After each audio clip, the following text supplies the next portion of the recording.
Okay, great. So I'm going to start with some updates about what Scottish Fair Trade is up to at the moment. And if you have any questions, we can just take those afterwards. So the big piece of work that we've been working on for several months now is a campaign that we've been working with our youth collective on. So as many of you know, and I'm sorry we were bombarding you with our crowdfunder emails towards the end of last year, we've got some young people helping us to engage other young people in the fair trade movement. And we've asked them to think about what elements of fair trade resonate with them.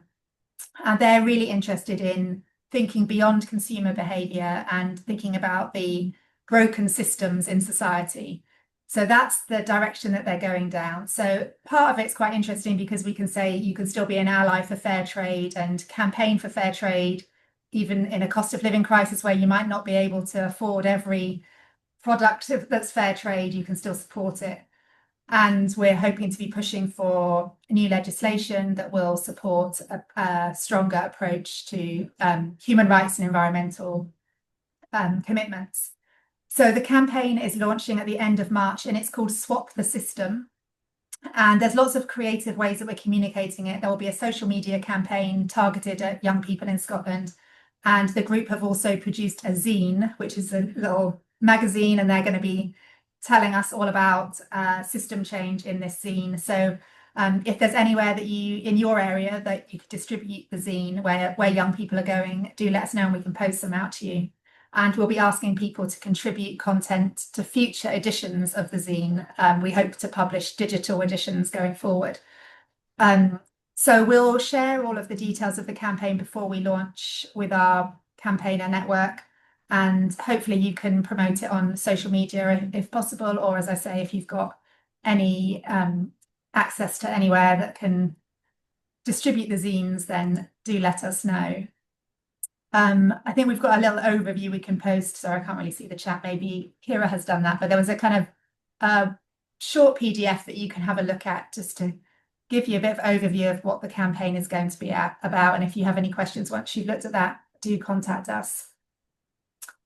The other thing I wanted to mention was we have published some talking points for the upcoming Scottish election. So a while ago, we published our manifesto, so to speak, which has got quite a lot of detail in it. And now we've just given you some easier talking points, really. Aside, if you get a candidate coming to your door, or if you go to a hustings, you could ask those questions.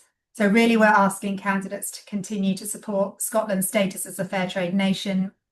And there are some other requests in there about supporting our cross-party group on fair trade and promoting procurement and more joined up thinking in legislation. So do take a look at that. And if you meet any candidates who are positive about fair trade, please let us know, because if they get elected, we'll want to try and use them to fly our flag as much as possible.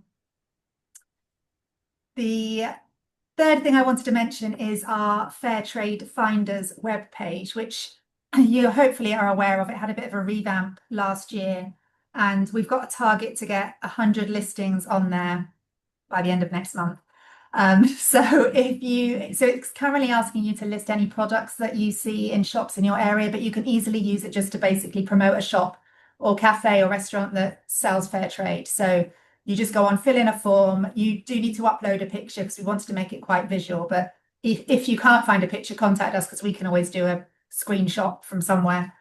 But it'd be great if you can build up more local content on that, so we can encourage people to find fair trade supporters in their area. And then the last thing to say was just hopefully you've all joined this because you've seen the details on our newsletter. But if you aren't getting our newsletter, please sign up to it and please share the link with your local groups, because it's the key way that we get information out, really. So if there are people that you know that might want to get our monthly newsletter, please share the link. So that was everything that I wanted to share at the moment. You'll be getting a newsletter tomorrow morning, so there'll be there'll be some more news in there. But if anyone had any questions on those points, do shout now, either speak or raise your hand. Otherwise, we'll get stuck into the climate content. Karina. Sorry, just to check, is it only one photograph that you need for the fair trade? Because I think when I tried to do it before, I think it was more. I was looking for 2 or 3 or something. Yes, Yeah, we've changed it now, so it's only one. So you should Thank be you. fine with. And you'll see it doesn't get published straight away so that we can just check that it's genuine and not someone spamming our page. And then behind the scenes, we find the business's website and logo and things, and that goes on the page as well. Okay, brilliant. Well, if that's everything, we'll start talking about climate. So you may have seen already, because we published this in November, that we commissioned some research to help provide some evidence about how fair trade helps to support the environment and tackle the climate crisis. So probably all of us have, as campaigners, talk about that quite a bit, but we felt that there wasn't necessarily a decent weight of evidence that could help us have really confident conversations about that. So we asked a researcher to speak to Fairtrade International, who provide the Fairtrade logo we're all familiar with, the World Fair Trade Organization, and various producer organizations directly to find out how the existing certification systems were supporting climate action. And she found some really good examples of climate resilience. And it showed that producers, small producers and cooperatives, who are really facing the brunt of the climate crisis, are coming up with quite innovative ways to be resilient, often through using the fair trade premium. But so really, she found that the frameworks are there. We've got some of the answers, but there just isn't the scale and support to really have the impact that we need. So that's where our job comes in, to try and create some of that support, and particularly with the climate community. So, as you all know, there's lots of people, some of you are probably in climate groups as well, but lots of climate campaigners and lots of local groups getting together to talk about climate issues, but they're often not really thinking about fair trade as part of the solutions. And we're not saying it's a silver bullet at all, but there is proven track record of how fair trade as a system can work. So we've got the report published on our website. That's been out since November, but it is quite dense. It's fairly academic, but it's provided us with that basis for us to use it as a tool going forward. And so what we are hoping now is that you might, as our local campaigners, arrange meetings with your climate hubs or local green groups and talk to them about fair trade. So we designed a presentation that you can take out locally. So it's a PowerPoint presentation. It's got notes under each slide of prompts for what you might say.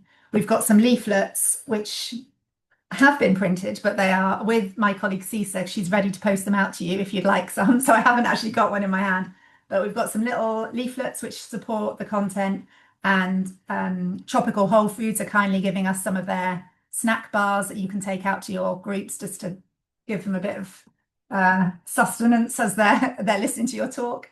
So if you do arrange any talks, please contact us and we can send out some literature and some snacks for you to support that. And if you want to have any, chat with us or have any questions beforehand, do let us know. What we thought we would do today is Kira has kindly offered to be the guinea pig and give you the presentation. It is a genuine test because we haven't actually given the presentation before, and Kira's picking it up in the similar way that you would do. And then, so you will pretend that you're a climate hub audience, that you don't know that much about fair trade. And there's various parts in it that are interactive, and so there'll be prompts for us to have a chat. And then we'd like to take any feedback from you. So if you all think it's too long or too boring or whatever, we will edit it, but it's also editable by you as well. So if you download it and you think you don't want to say these bits, you can edit it. It's not protected. So if you have less time for a talk, you can do with it as you will. So yeah, we thought we would run through this presentation, and then if there's interactive bits in it, if there's questions after, we will come back to those, and then we'll move on to hear what you've all been up to. So I'll pass over to Kira, who's going to kick off with the presentation. Hey, thank you, Louise. Sorry, it always takes me a second to rejig my screen, but there we are. Okay, so thank you all for your time this evening. As Louise touched upon, this presentation is all about looking at how climate justice and trade justice connect and why fair trade matters for climate action. So first and foremost, this is very much a shared learning space where there are no right answers. So we encourage discussion. You can feel free to pop things in the chat as well, and we can kick off. So to dive right in, I'd like us to start by thinking about the climate crisis as it stands. And I'd like to open it up to the room and ask you all, who do you think caused the climate crisis? And who do you think is most affected by it right now? And as I say, please feel free to come off your mics, pop things in the chat, and we can spark the discussion.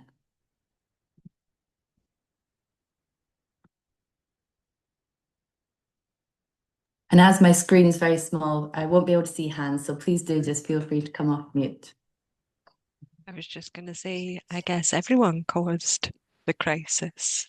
It's worldwide, affected by humans and sometimes natural things that have depleted ozone layers, put out carbon dioxide, wildfires in the US, I'm thinking of last year, but mostly human activity.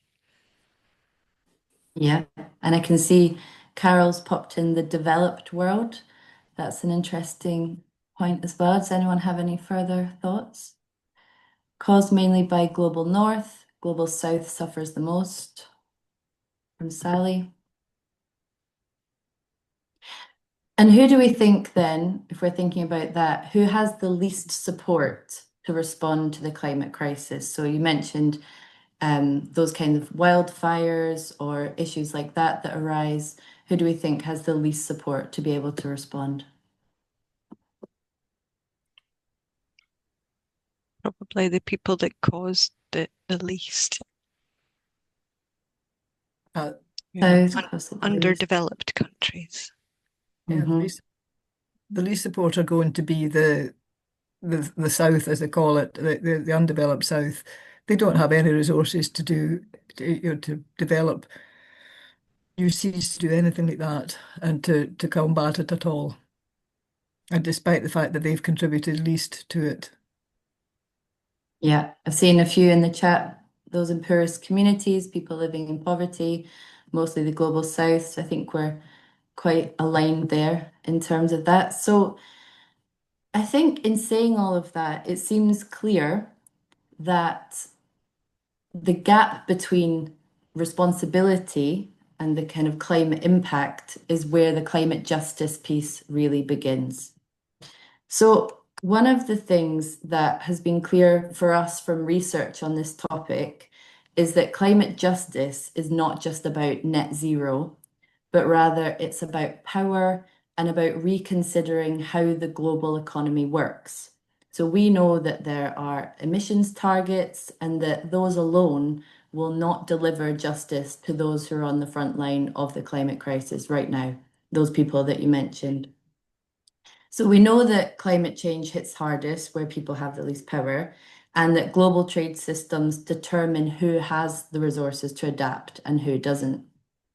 So for this next task, we're going to try to follow a product through the supply chain process, in this case, coffee, and try to understand what this coffee has touched before it's reached us here in the UK as consumers. So I'll let you have a wee look at this visual aid when thinking about the supply chain. So in the case of coffee, we tend to start with farmers, many of whom are smallholders, might work on cooperatives, who grow and care for coffee trees. The growing conditions need to be right. I mean, I know this from my time working with coffee through Scottish Fair Trade. So there needs to be a consistent rainy season. There needs to be heat, but not too much direct sunlight. There needs to be healthy soil and so on. And of course, then water is important both for feeding the trees, but the coffee processing itself. Then once the coffee is purchased, it's obviously shipped via, in some cases, trucks to the nearest port and most likely shipped by boat, by cargo ship to the UK. And then the coffee is then kind of quality tested, it's distributed around the UK, roasted, packaged by roasters and sold for retail. So I'd like you to think about each one of these stages and think about where decisions are made and how each of these kind of topics impact on the climate.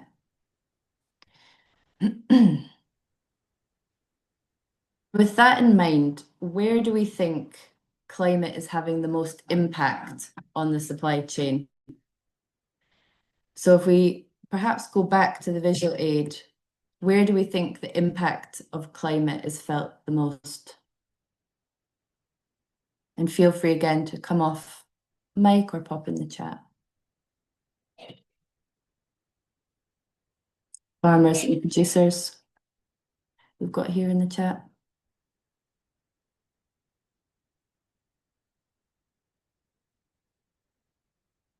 Farmers and land farmers, changes in rainfall.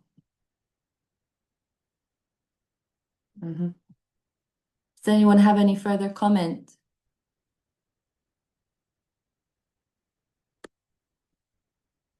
Should we add plants to the first circle? Interesting. Did you want to expand on that, Yeah, Coretta? so just so farmers and land, I just feel like that's not quite, because obviously you need the coffee plant, which are the things that I've certainly kind of read a lot about the fact that there's been more disease and things like that. So I just feel like farmers and land just so that was I just sort of feel it's also that the plant they have to have the plants to be able to grow the and if they're affected by drought, which obviously you've put in water and so on, but I feel like the plants are really important. So I just that was just my thought. Absolutely, and I know we hear more about different kind of pests and plant diseases occurring that haven't happened in the past. And yeah, water rerouting from other sources, it's a really good point as well. And large producers looking to maintain their profits. Okay. So I think generally we seem to be in agreement that it is those at the beginning of the supply chain who tend to feel the impacts of climate most acutely. But that is where kind of power and capital, as we're kind of touching upon here, are least prevalent. So those kind of buyers and larger importers who we see kind of further down the supply chain hold power in various ways. So one being that they have a choice as to who to buy coffee from, for example. They can decide this based on price, quality, who can process it the fastest, so on. And so if a coffee growing community can't grow coffee due to climate, buyers can, for the moment, go somewhere else. So there's already that power difference there. So in terms of when we bring fair trade into the mix, what happens? So importantly, it does help to shift power and resources back to the start of the supply chain where climate resilience is very present and vital. So fair trade looks to secure fairer prices for farmers and premiums, which can be reinvested into environmental initiatives that help to ensure the sustainability of that co-op or that enterprise. Fair trade also encourages long-term trading relationships. So this is especially important in the current climate, as we've kind of touched upon there, when harvests fail or extreme weather disruption happens. Resilience can't be kind of built on these short-term contracts or by kind of switching suppliers at the first sign of difficulty. So this kind of climate change demands longer-term partnership, which fair trade helps to provide.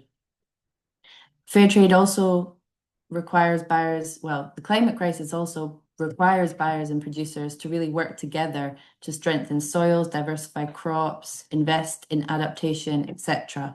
And that's what fair trade supports with. So in other words, it seeks to move us away from this kind of extractive model of trade where value is taken and risk is pushed down the chain towards a more collaborative model where responsibility is kind of built together. And of course, fair trade also enshrines producer-led decision-making and strong environmental standards as well. So while we know that producer groups are on the front line of the climate crisis, we also know that they are leading the way in terms of innovation and climate resilience. Often with very limited resources, we are seeing fair trade producer groups take proactive measures to protect their land and their livelihoods and really plan for the future.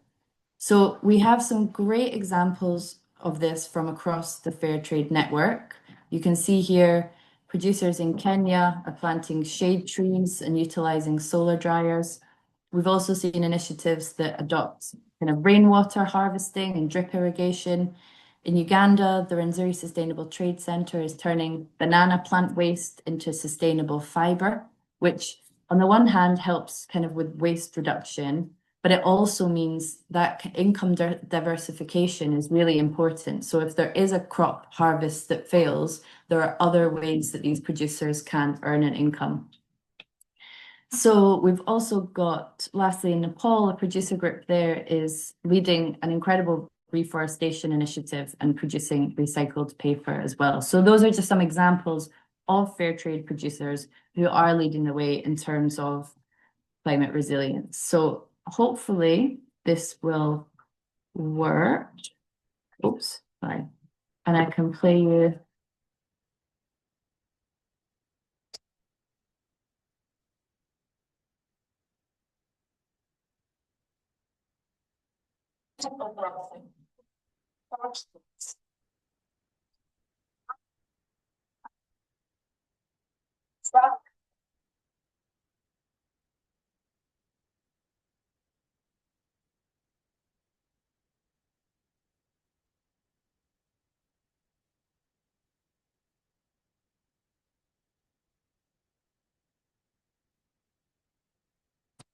Billiard stream hotness, climate change has also caused so much harm, especially in coastal areas.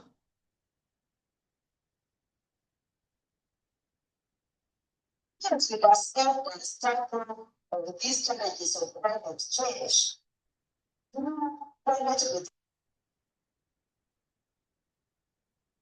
that's especially in factories to build up solar glass. Solar glass is where when coffee is processed, it is kept there and it dries in 20 days. After drying this of water, the battery area. We introduce solar panels. Spread the trees, the fruit trees, taken as trees which are planted on the farms, especially coffee farmers. So definitely it's extremely well to come to that country. And we can work and with the need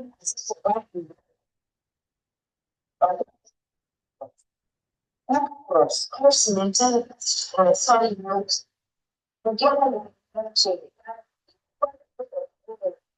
for family. We have assured someone the notes to hold water so that they will use that water during dry seasons. They have also helped farmers in trainings to know how they can maintain their soil through soil erosion conservation.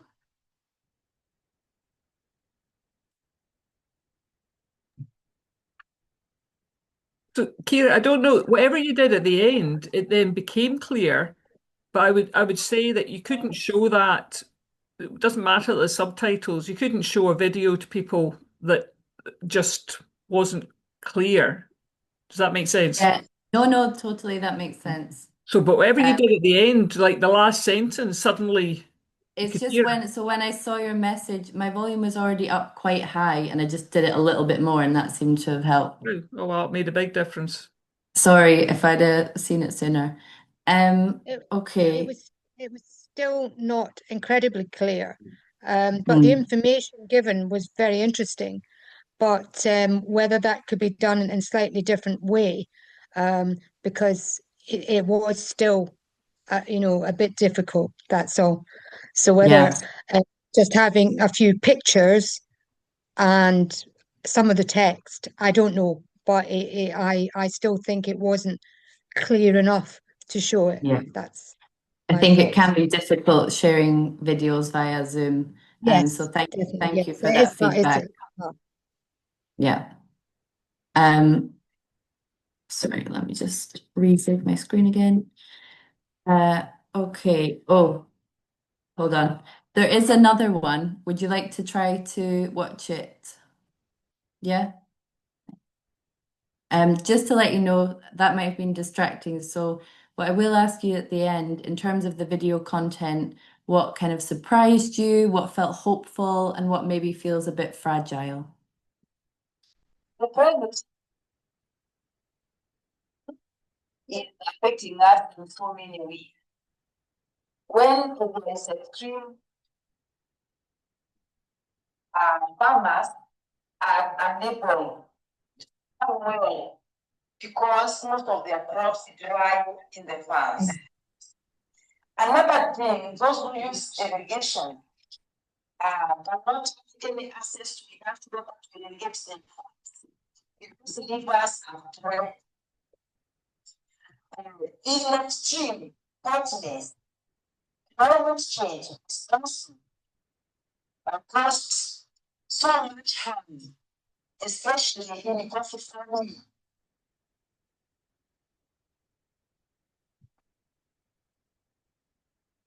I think that's the same one, isn't it? Yeah, sorry. There was That supposed to beginning bit, but the other one is in the second block, I think. sorry. Climate change is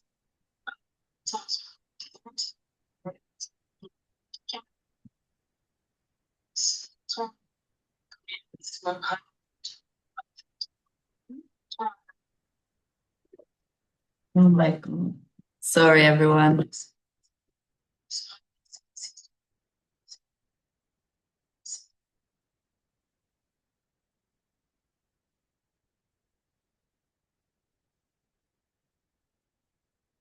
Okay.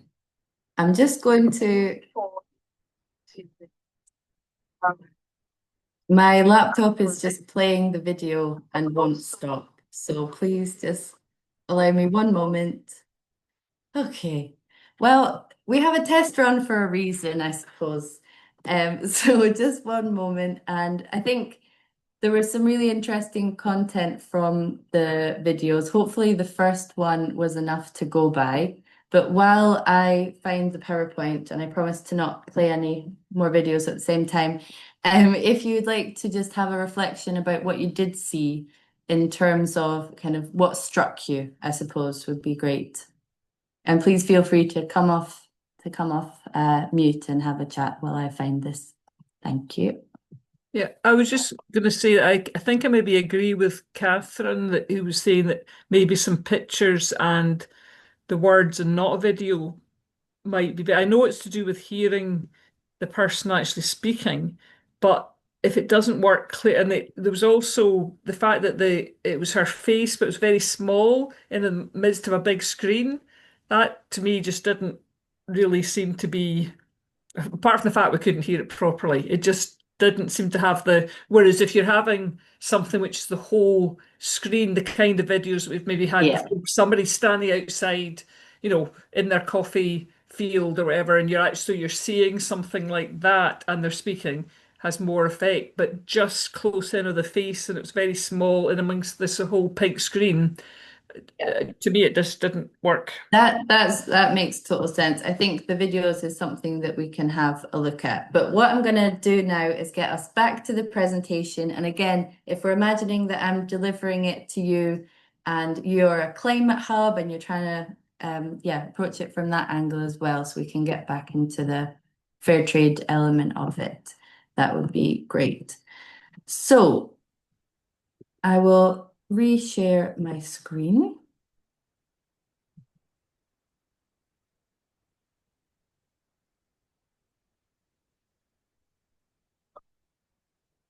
Okay.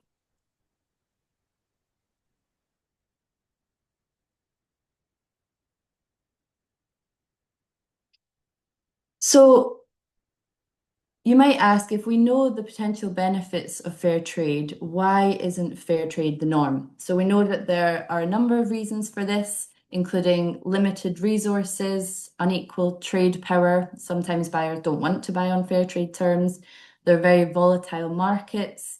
Commodity pricing, especially, can be very unpredictable. And there's also rising compliance costs as well. So those costs might be rising for robust auditing to take place and so on. So we know that fair trade solutions exist, but they aren't able to scale without fairer systems, which then brings us on to the issue of risk. So who takes the risk when things go wrong? So what we're going to do now is I'm going to read out a few scenarios to you, and you'll be able to see them on the screen in a moment. And I'd really like you to think about who takes the hit first when things go wrong in these scenarios. Okay, so scenario 1, a drought has wiped out a harvest. Who is affected first? Again, feel free to pop in the chat or come off mute.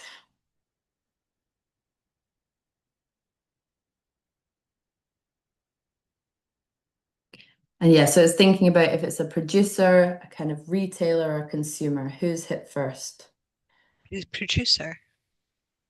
Okay, so all in Yeah, the agreement with that producer, one? because the brand and the retailer, they can probably go somewhere else in most cases.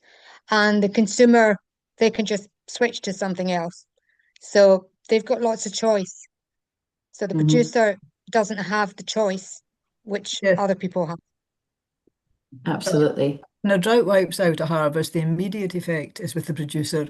The longer term effect, by that time, stocks will have been built up in further along the line, in particular with the big retailers, so that they have a cushion before a bad harvest affects them. But as it happens, the people who have nothing there and then are the producers.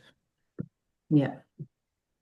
So I think we're in agreement on that one. In terms of scenario 2, so there are new environmental rules that increase costs.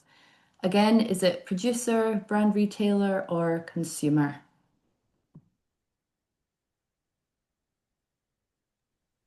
I'm going to say producer because the producer will have to pay to comply with these new rules. And if the brand or retailer, like I'm thinking about milk farming in this country, and sometimes they just say, no, I'm going to pay you this much. And it doesn't really matter if the cost of producing it has increased. So Mhm. hopefully it wouldn't be like that. And they would be able to say, well, my costs have risen, so, you know, the cost of the product will rise. But effectively, I think they'll take the hit first. Yeah. Any other thoughts on scenario 2? Yeah. If Okay. the new environment rules are specifically in the countries where the growing is happening, then the producer's going to be the first one hit. If it's kind of along the line, then the retailer has to choose whether to up the cost and pass it on to the consumer or take a slight hit until things iron themselves out. But if it's in the country there and then it's going to be the producer. Thanks, Maureen. Yeah, and so in terms of scenario 3 then, transport prices spike. So that could be things like when the Suez Canal blocked back in 2021 and shipping freight soared. Who do we think feels it first in that scenario out of those 3? Probably the retailer or the brand, because they're the ones that are shipping after they've bought it from the producer. Mhm.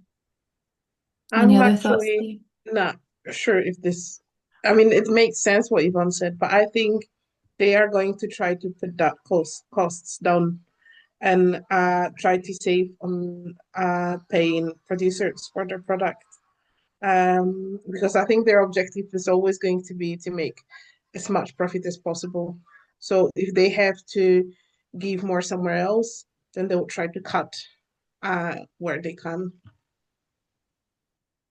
Thank you for that. And in terms of scenario 4 then, when a buyer cancels an order, who do we think is primarily affected there or first affected there?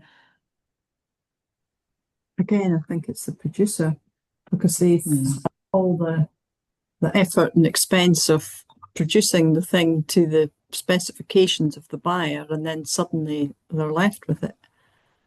Yeah. So I think we're noticing a pattern there in terms of it being producer is coming up a lot in terms of our answers. And in terms of what tells us, I think we can say that if the answer is producer most of the time, which I believe we thought it was, it tells us clearly that the people least responsible for climate change are carrying the greatest risk in trading relationships. Now, importantly, it's not an accident that it's producers who are carrying the greatest risk. It's the way our current global trade system has been designed. So again, back to fair trade. Fair trade helps to redistribute that risk, and we see ethical businesses across Scotland and around the world leading in terms of their own voluntary leadership in terms of this. However, the rules and the way that the system is currently set up still reward bad practice.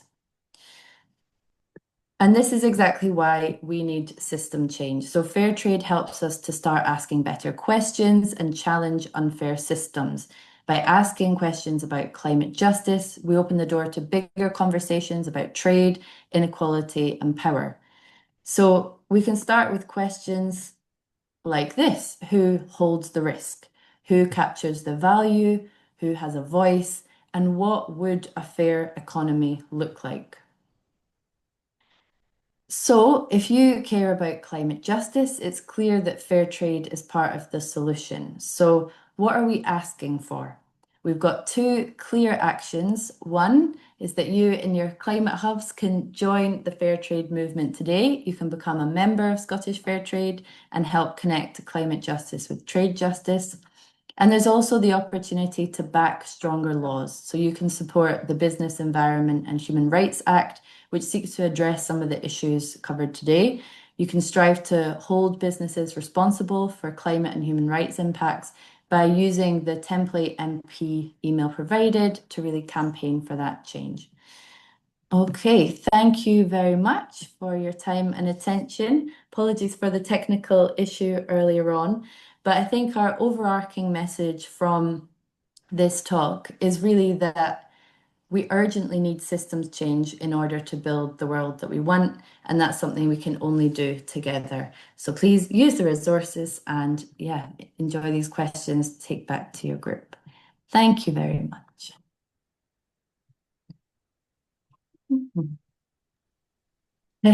Test finished.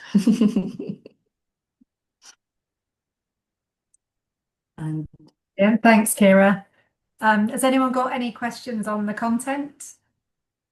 Karina?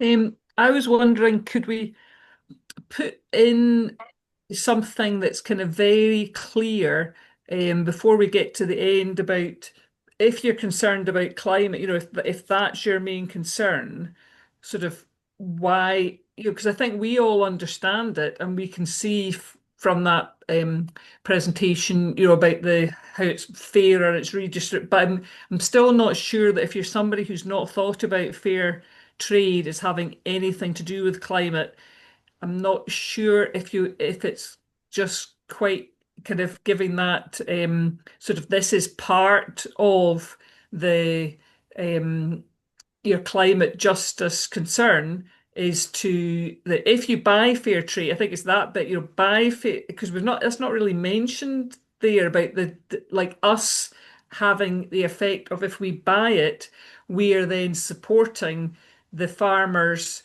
to have more money to manage, to cope with, when their rice is swept away or there's a drought or whatever, and also that we're supporting them using sustainable practices. And so that's I just feel like see, I think we all understand it, but I'm not sure that people whose main thing is climate and don't get the connection will then see that actually what we're asking them to do is not just campaign for systems change, but actually seek out, fair trade goods and encourage other people to. So that's just my thought. Yeah, I would agree with Karina there in that I felt that the last few slides sort of zoomed through really quickly. I think you need to just say clearly these are what fair trade means. Fair pay, better pay, workers, the whole point of it's eco-friendly, so you get the climate into that. And these are the underarching things of the symbol, the fair trade symbol, and so that people clearly understand this is what fair trade means, and only by buying fair trade can we improve climate change, because it's all coming under the one thing. So I think at the end there just needs to be it needs to be more pointed so people can really clearly see how, the climate hub is great, it's fantastic, but this is such an important part of it.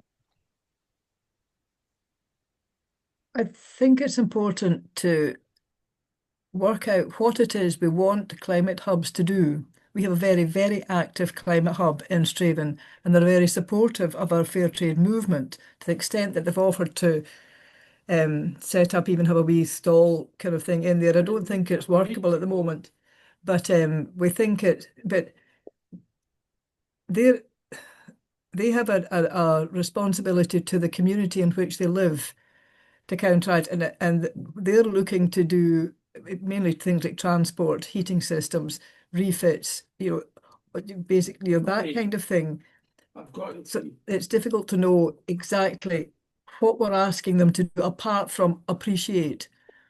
And I say our group certainly do appreciate that fair trade and climate action are very, very linked. But apart from looking at net zero and getting that kind of thing down, mitigating climate change itself and stopping it or halting it, I find it hard to know what more they can do or what more we're asking them to do. Any other views, please? What we tried to have was the clear actions around, talking about trade justice when they're thinking about climate change. And I suppose, you can look at it in everything that happens domestically does have an impact globally, because the more we reduce our own emissions, that's going to lessen the impact on vulnerable countries. But I suppose what we're also trying to say is climate justice and trade justice are connected, and you need to think about fair trade's place in that. And so joining fair trade or being involved in our community is a way of doing that, but then also pushing for this legislation, which will mean that harmful businesses are not allowed to practice, and more businesses work along the lines of the fair trade principles. But we can add in a section about purchasing and the impact of your own consumer choice. But I think it is about just trying to make sure that they see that there is a role for fair trade in the communications that they're, their own campaigns and communications, just making that link really.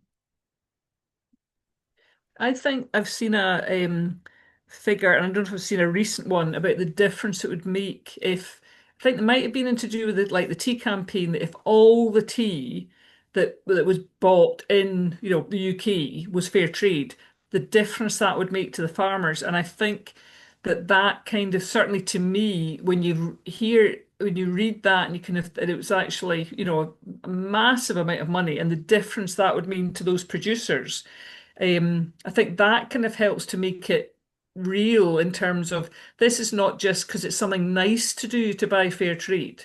You are actually, this is not going to sort climate change, but if everybody bought fair trade tea, for example, the difference that would make globally would be enormous. So I feel like that's something that I would like to get over to people, and I think we do have some figures about that. So, as an example, so. Some of the issues that are being raised are way beyond climate change and the climate emergency. Things like the trade justice per se is such a huge issue, because we have it against, there's a big campaign just now that our dairy farmers in Britain are not being paid for the milk they produce because the supermarkets are keeping the price low. They're controlling the whole producer line that we were looking at earlier. And So the whole trade justice thing is so much bigger than climate action, because even if producers, if we had sorted, if you like, the climate or mitigated the climate and the effect that's having on them, they still wouldn't have trade justice per se, as long as the big companies hold sway, and as long as get it, how cheap can you get it? I've been trying, I think things like campaigning with Which magazine to say, what is this about the cheapest supermarket? What does that do to producers? Think this through. The cheapest supermarket shouldn't be heralded as the goal to get to, because it does nothing for trade justice. I think that it's such a complex issue that linking with climate action, there's a definite link there. There's no two ways about it. But it's again what climate action hubs could do, apart from saying, everybody change your climate and look for fair trade, because that will mitigate it as well. Getting them to push fair trade as well as part of it, I think. Yeah, I think it's thinking about what's the most effective thing to ask of the climate groups, because if our goal with this was to encourage individuals to buy more fair trade tea, for example, this probably wouldn't be the most effective way of doing it, having everyone going to their climate group to speak to one person to buy fair trade tea. Like, that's a very convoluted way of changing that one person's behavior. So that's why we were suggesting the MP letter route, because then that's where you're more likely to get a more systemic change. And somebody writing to their MP and calling for this legislation, which is currently quite high up the parliamentary agenda, is probably more effective to get to where we want to get to. But equally, there's no problem in us pointing out the benefits of the personal purchasing decision and including some stats as well, if that's, because I agree that's powerful. But I think it's trying to push on what climate hubs could do is get behind this legislation, which is about both human rights and environment. So they potentially are already aware of it, but knowing that fair trade is part of that campaign too also brings these kind of issues together more holistically, and that they're not in isolation, that we are all working for people and planet, and there's so much crossover in what we're all trying to achieve. It does strike me that we have common cause with our community hub, who are in Straven called Climate Action, because we both face general public coming back to us with it's too expensive. And they say that to the climate action people about electric cars and about changes in heating and insulation. And to some extent, people are right. Early adopters of heat pumps and electric cars are people who have the money to be able to afford the initial outlay. Similarly, with fair trade justice, people have a perception, which I try and discourage them from, that fair trade produce costs considerably more, and it doesn't. I mean, and at the same time, at national level, I think one of the great things that's happened in the last 6 months or a year is that our local supermarket, Sainsbury's, has nationally moved all its own brand teas, and it has the fair trade logo. And I think with the climate action people, we have to work together to counteract disinformation, albeit some of it isn't. I mean, I was looking at the Palestinian virgin olive oil, which is fair trade, zaytun, and its price seems to me to have gone through the roof. And I can think of lots of reasons why that's the case, but I can also see why there are fewer and fewer people who are going to pay £25 for a not very huge bottle of olive oil. And that, I suspect, has lots of political ramifications too. But I think there is common cause in working together to firmly but respectfully and kindly explain to people when they're making statements that are wrong. As an electric car driver, I have had so many stories told to me about my car about to blow up and blah, blah, blah. And fighting against it is something that we, with climate action, and community have to make common cause and work together on, because we all have the same issues. I mean, to some extent, consumer resistance still, alas, does exist. Yeah. Absolutely. And out of all of the conversations you have on that local level, there might be other things you as groups decide to collaborate on, and this could kickstart those conversations. We're not at all trying to be restrictive about where things go in that, linking up climate and fair trade issues. This is a kind of launch pad, hopefully, for those kind of conversations to happen. Yeah. I mean, I think we should, with Climate Action, with community people, be actually working quite hard to persuade more people in this town to get their milk delivered from a local farm. And there is a local farm, there are 2 local farms that are producing milk. And one is delivering all around the place. The other is producing the most delicious Jersey cow milk, but I freely accept it costs quite a bit more than going into the supermarket and grabbing a big plastic bottle. But that's the kind of thing at a local level it's sustainability, it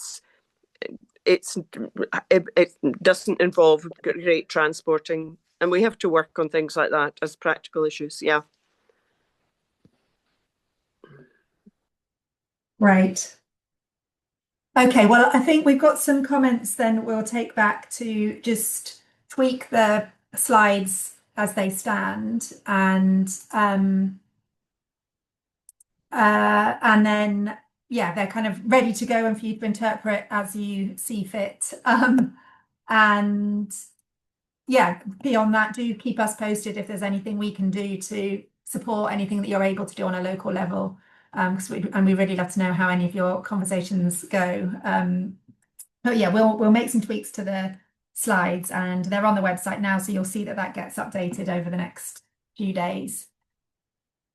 And next we were going just to talk about anything anyone has to report. Karina, I think you were going to give us an update on the Fair Trade Foundation's National Campaigner Committee and some True Origins.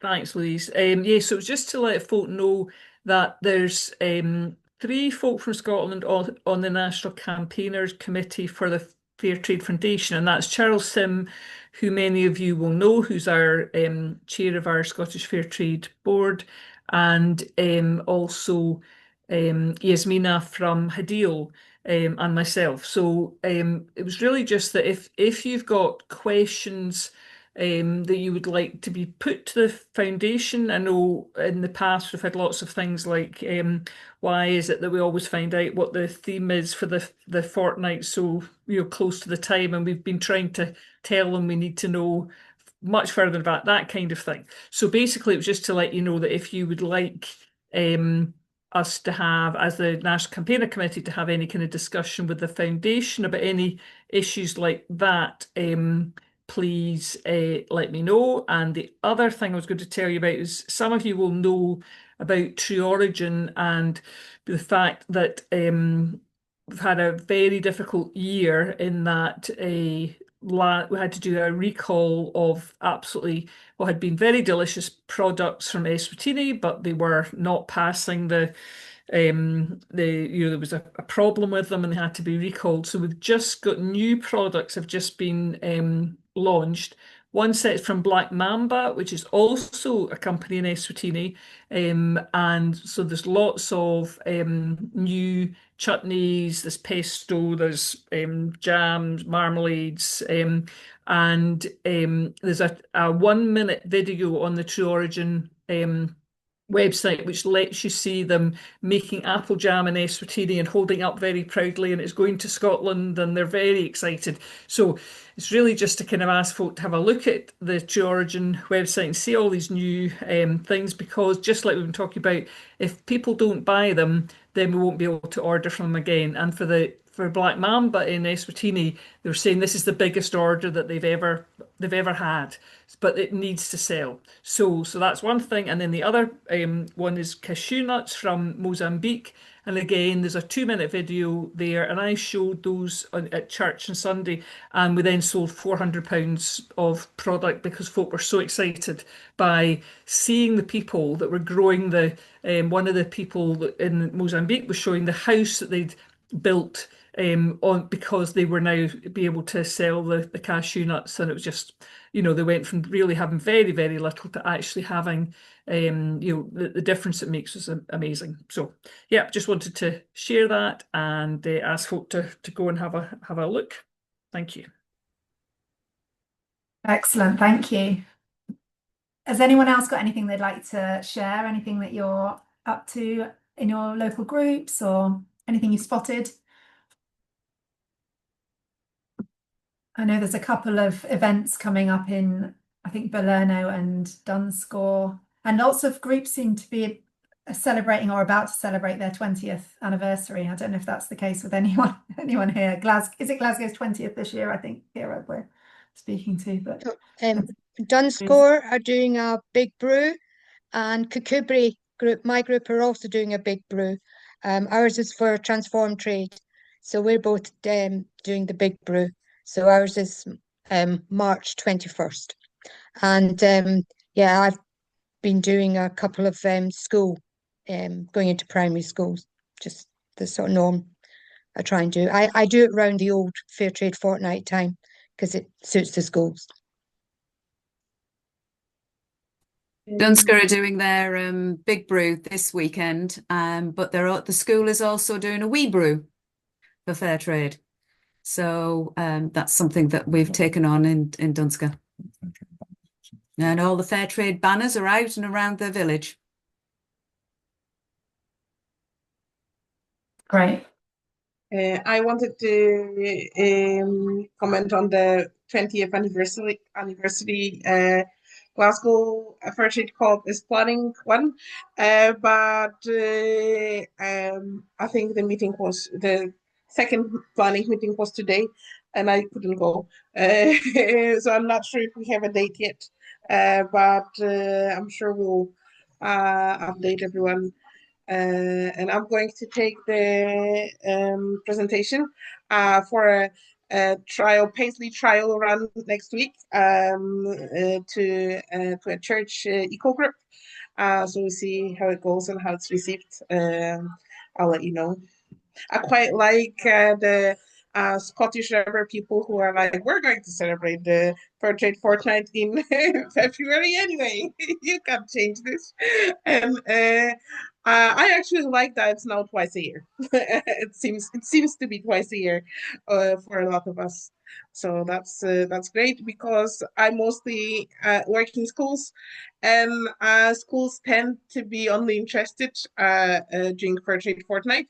Or the most interested. So now some schools want me to come in during Old Fair Trade Fortnight, and some schools want me to come during the new one. So that spreads it a bit. That keeps you busy then. Okay, anything else from anyone? Okay, then just before we close, I just wondered if anyone had any thoughts on future meeting topics.